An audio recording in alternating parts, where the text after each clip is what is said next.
என் நெஞ்சில் குடியிருக்கும்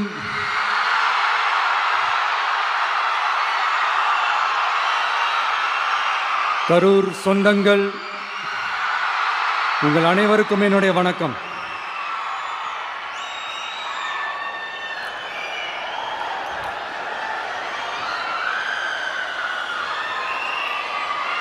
ஒரு மனுஷன் லைஃப்பில் எவ்வளோ பெரிய ஒரு உயரத்துக்கு போனாலும்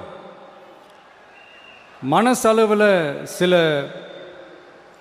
வலிகள், காயங்கள் அதை மறக்க முடியாது இல்லையா? எல்லார் லைஃப்லேயும் அப்படி தான், நமக்கும் அப்படி தான். நிறையா வலிகள், காயங்கள் எல்லாத்தையும் தாண்டி தான் வந்திருக்கிறோம். ஆனால் எல்லாத்தையும் விட ரொம்ப ஜாஸ்தியான அந்த வலியும் அந்த காயமும் எனக்கு அந்த கரூர் சம்பவம் தான்.